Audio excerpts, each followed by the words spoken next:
All right, well. Hello, everybody. Hey. And we're gonna record this. Are you recording? Katie is recording. It's on that phone. Right? Okay. Thank you, Katie. But this part's not recorded. We're starting now. So yeah, our movie that we chose for our case study is Perks of Being a Wallflower. And oh wait, should we like hold that down? Might be, right? Might help. Thank you. Yes. So we're gonna like show two separate clips also.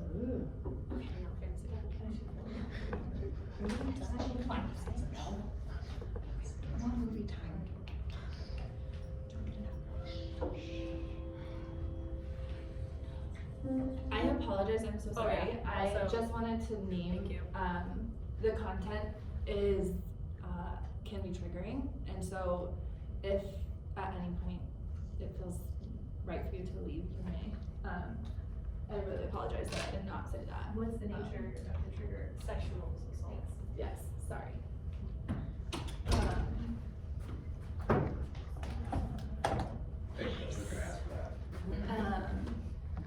Yeah, so sorry. So, just naming that. So maybe I just wanna like take a collective like breath in. And breath out. And like feet grounded on the floor. Feeling where you're sitting on your chair. Super important that I say that. Charlie is our main character, right there.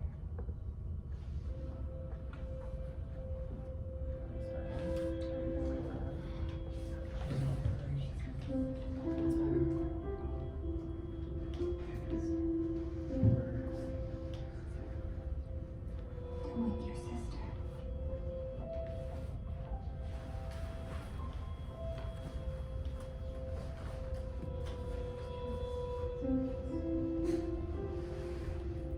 It'll be our little secret, okay?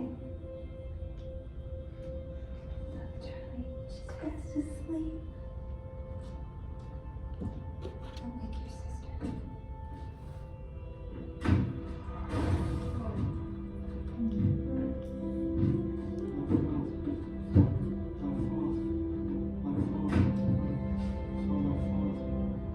It'll be our little secret, okay?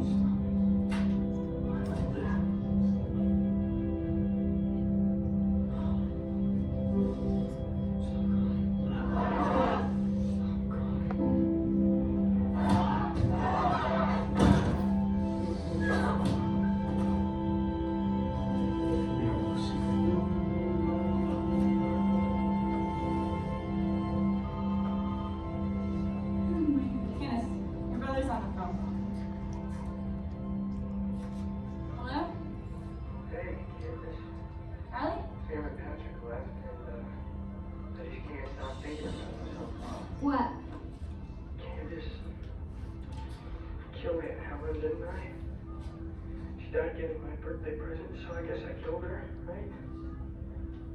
I'm trying to stop thinking that, but I can't. She keeps driving away and dying. Call the police and send them to my house. Stop her. Crazy. Yeah. No, Charlie, listen to me. Mom and Dad are gonna be home with Chris any second. Okay. What if I wanted her to die, Candace? What? Charlie!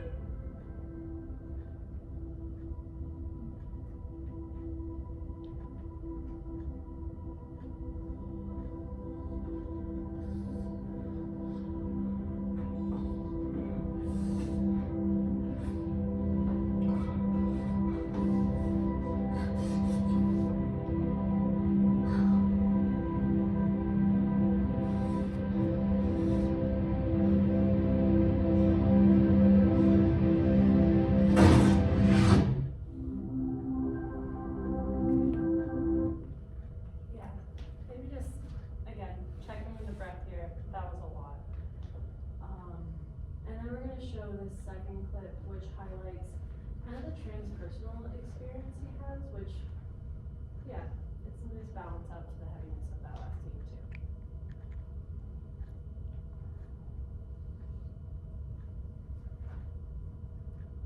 And he's gonna be with his friends in the car. can see it. There's one moment when you know you're not a sad story. You are alive. And you stand up and see the lights on the buildings and everything that makes you wonder. And you're listening to that song on that drive with the people you love most in this world. And in this moment, I swear, we are infinite.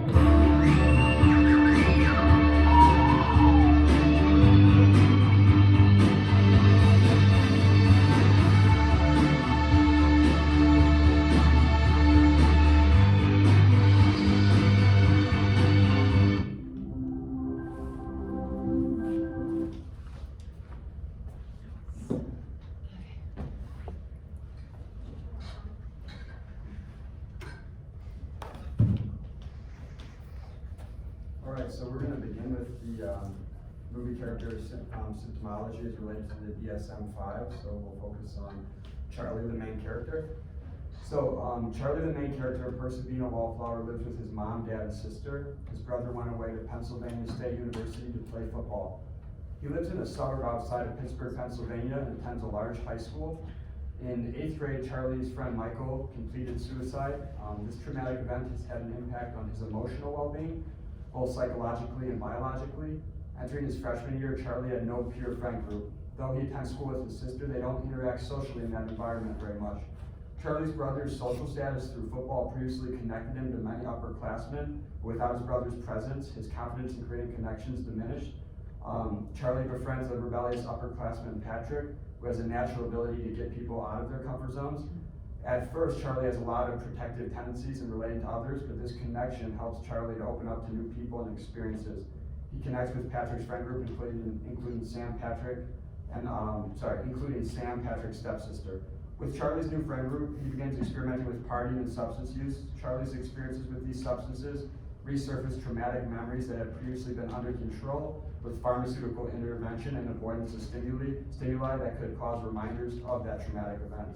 In one experience on LSD in particular, Charlie experiences several indicators of PTSD. Mainly, he experiences depersonalization, feeling detached from his body with time moving slowly, and derealization, experiences of unreality of surroundings. The world feels unreal, dreamlike, or distorted. While his first experiences with depersonalization and derealization happens with using substance, these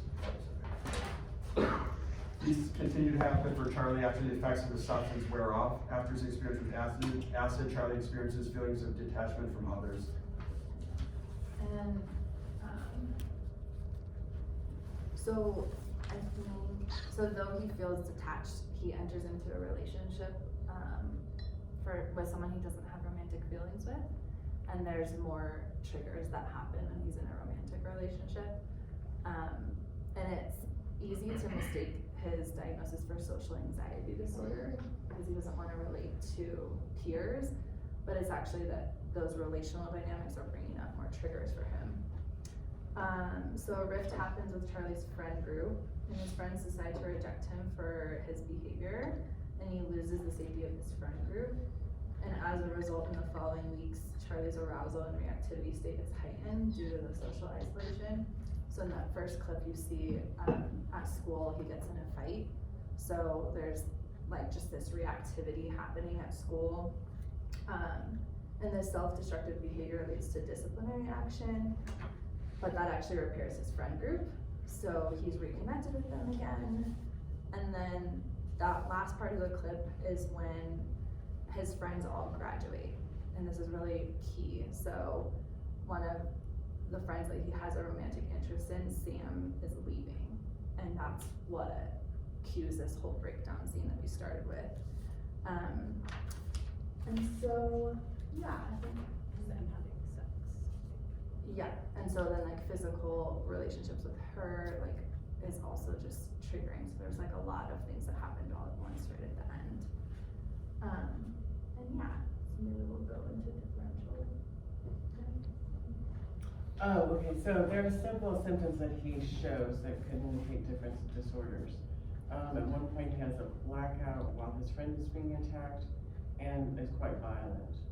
but he doesn't have otherwise any violent tendencies. And I would emphasize more the fact that he blacked out and doesn't remember his behavior. He has some, like a lot of teenagers his age, you want to rule out substance abuse disorder, but he seems to be just exploring substances like any other kid his age would be.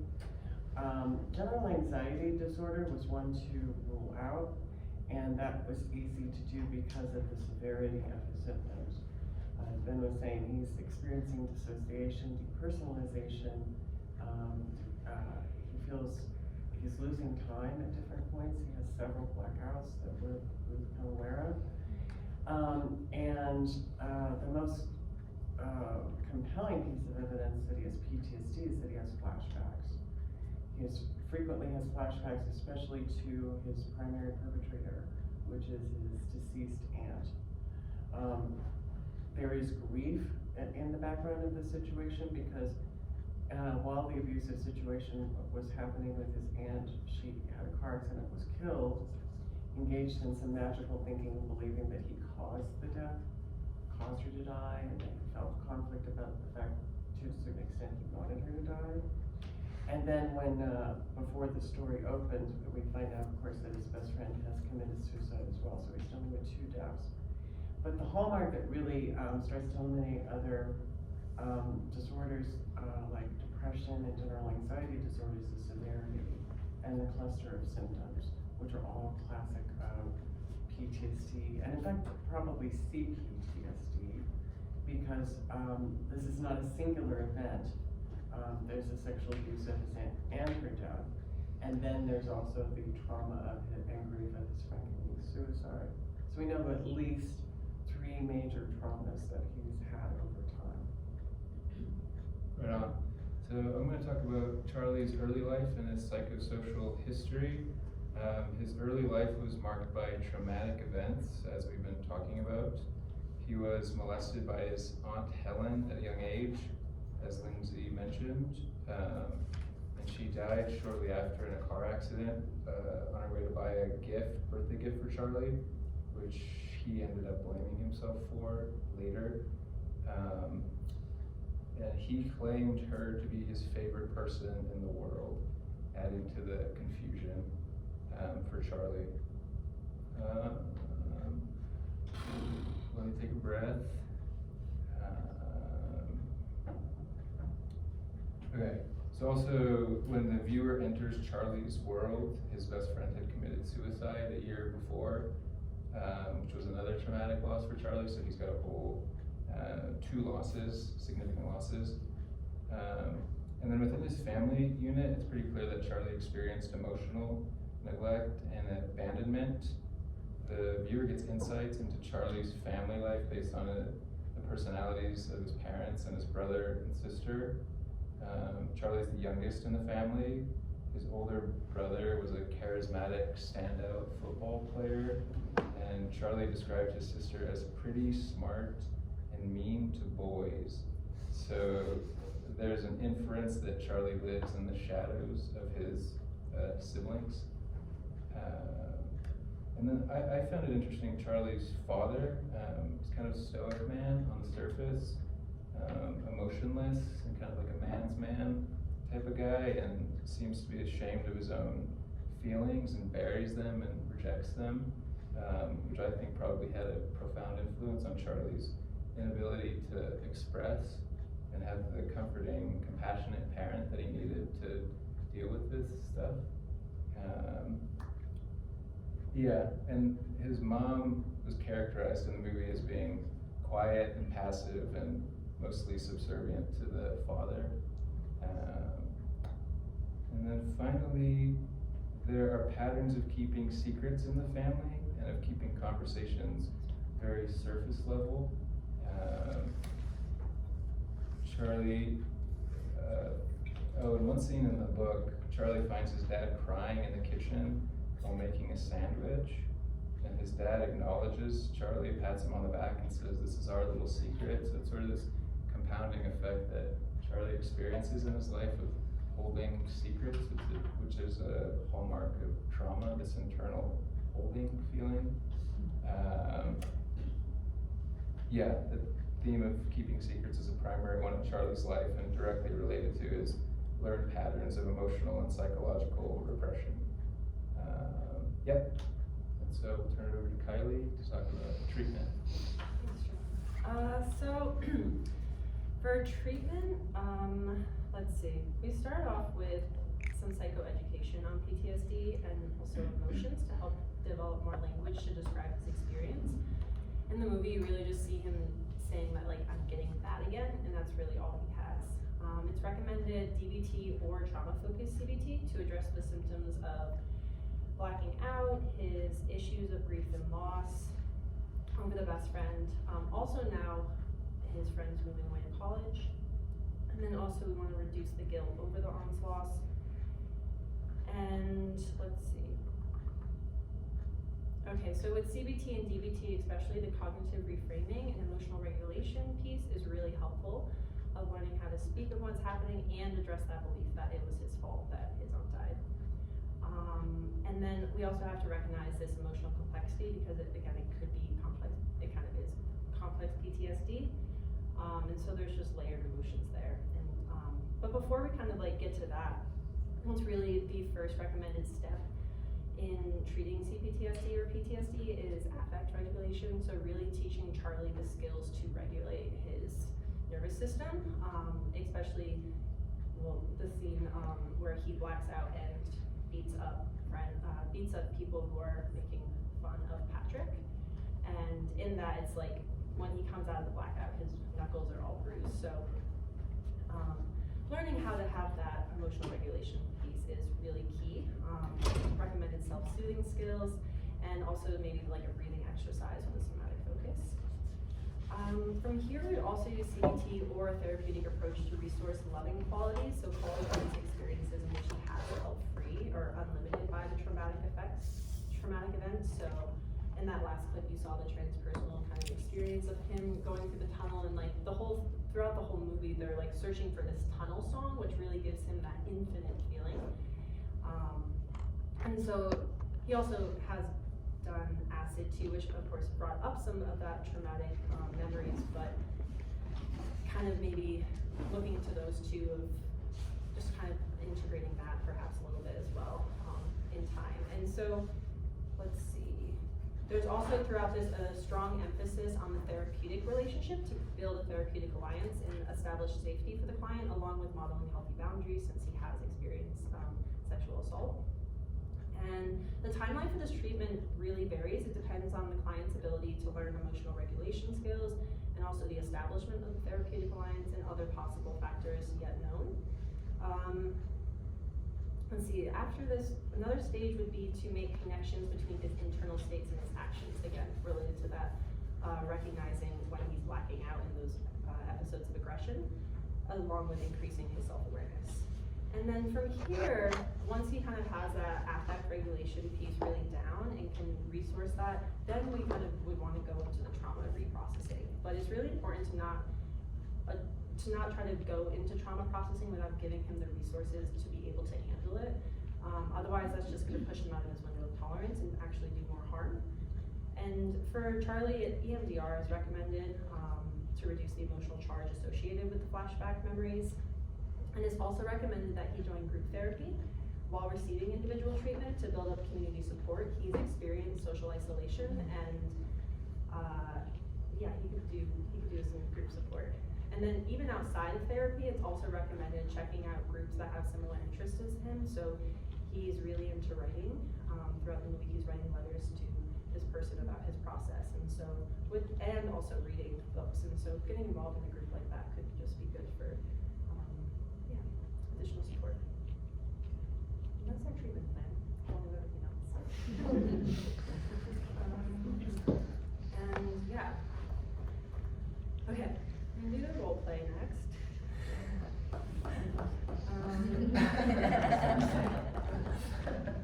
Yeah, anyone else wanna add anything before we do that? No, but maybe shaking it out. Do you wanna shake it out? Okay, yeah. I am totally down to shake it out. Anyone else wants to stand and just shake that off? Is this a lot? PTSD can be a pretty heavy topic. You don't want to do your voice, but yeah, just shake it out.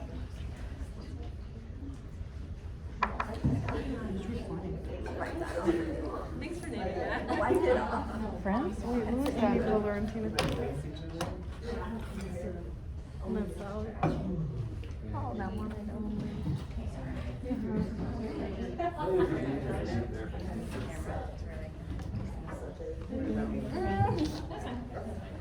And then Wow. We're going for 20 minutes, so we started about 3 minutes in. Oh. Alright. We're gonna do a short role play, and the timing, the context we decided is. So the hospitalization scene is at the end of Charlie's freshman year of college, or a little bit in the beginning of summer. So the context for this role play is that Charlie has been seeing his therapist for a couple of months now after being hospitalized. This session is right before starting his first day of sophomore year of high school. His group of friends will not be at this school since they graduated last year, and we know that he has experiences a lot of social anxiety, and then the school is an environmental trigger as well. So that's the context.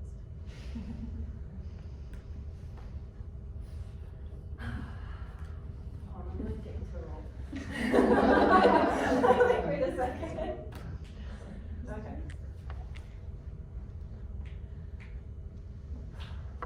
Hi, Charlie. Hi. How are you doing? I think I'm doing good. I'm a little nervous about going back to school. Yeah. And school last year was maybe there were some ups and downs, and this year your group of friends aren't going to be there. You mentioned this. Yeah. Yeah. And you're feeling okay about that? I think so. I mean, I'm a little nervous, like, is anybody gonna sit with me at lunch? Am I gonna sit by myself? Okay, yeah. So there's these some worried thoughts. And I'm noticing you're kind of like moving your hands a little bit, and that you can keep doing that. It's a nice self-soothing action. Yeah. And just kind of notice what that feels as you do that. Does that kind of calm the worry down a little bit, or? A little bit. I mean, I know I just gotta do it. And you know, I won't know till I'm there. Totally, yeah. Yeah. And what is your, the teacher name? Dr. Ryan. Yes. And so Dr. Ryan will be there too, right? Yeah, he'll be there. I'm not in his class anymore though. I Mm. mean, like, I'm in the next grade, but Right. he said he's gonna warn books. Yeah, I was curious if you were gonna still keep up that connection with him and reading and writing papers for him. He's the only one from last year left. Right. And I'm My wondering. sister's gone too. And your sister is gone, yeah. I'm sorry about that. And Yeah. I'm curious too, how are the groups going? Good. Things are starting to make sense. A little bit, okay. What do you mean by things are starting to make sense? I had a lot of weird thoughts and I didn't know what they were about. I just thought it was crazy. Okay, and these weird thoughts, we've talked about them a little bit. Yeah, is there any thought that's like coming up right now? No, Okay. it was just strange things. Like sometimes I would feel like I was different people, and sometimes I would feel I would not remember what just happened. Right, Things like that. right, and we've talked about these blackout episodes, and it seems to me that they've been getting better. Is there some worry about that again? I don't know. I don't think I'm that worried. My parents. Oh, your parents, okay. Tell me more about that. My dad's like really gung ho and everything will be fine, and my mom's like bullying me a little. Okay, so your parents don't maybe feel like a source of support for you? Well, no, I wouldn't say that, but I mean, it's just, I can't really talk to him and she's can be too much. I see. And so, and your sister is away at college now. Yeah, I'm the only one left, so. Got you. I'm curious, how is, are you interested in making friends within your class this year? Yeah, you know, one of my therapists was talking, and the group was talking about how I should try to talk to a new person. And then my mom was like, you know, you should see if there's somebody new, like, who just transferred in. And what do you want to do?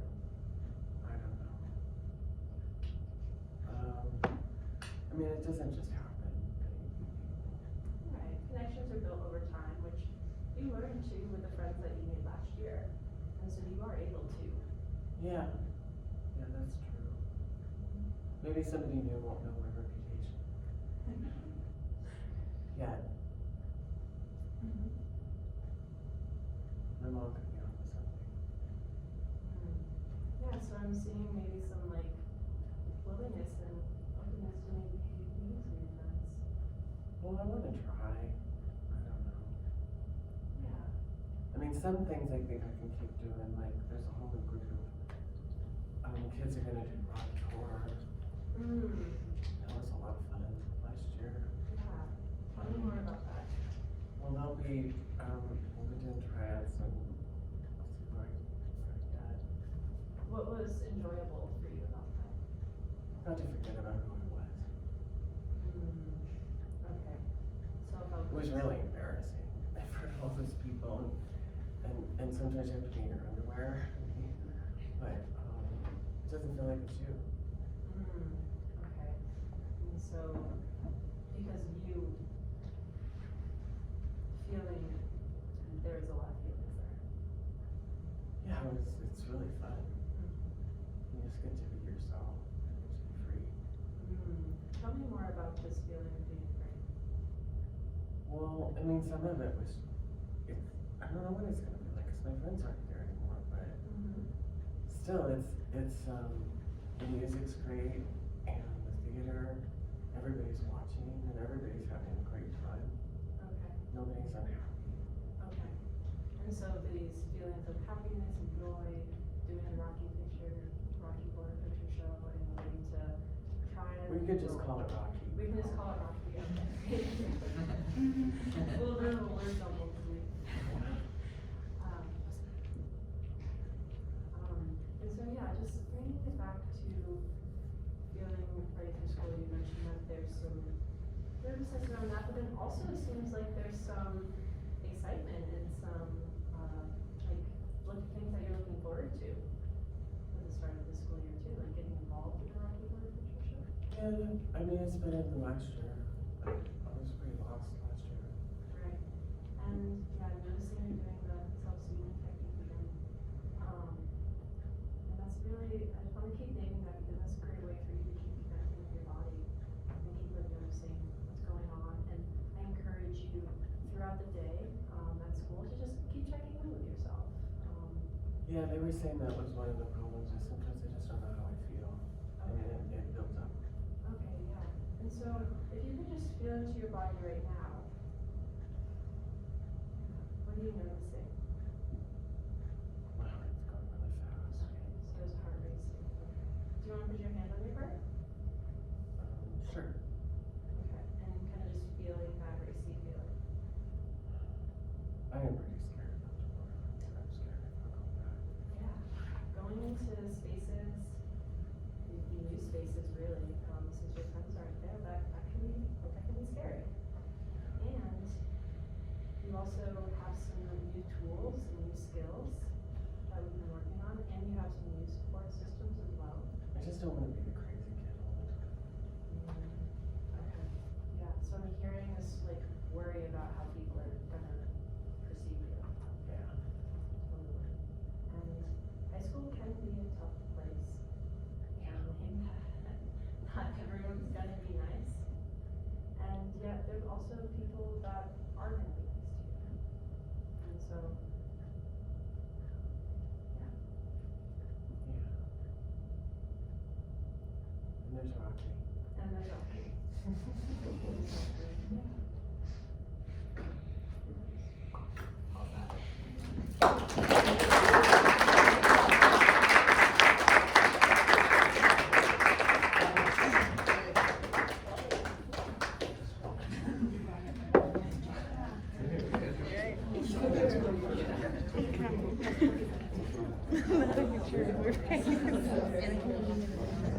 Yes.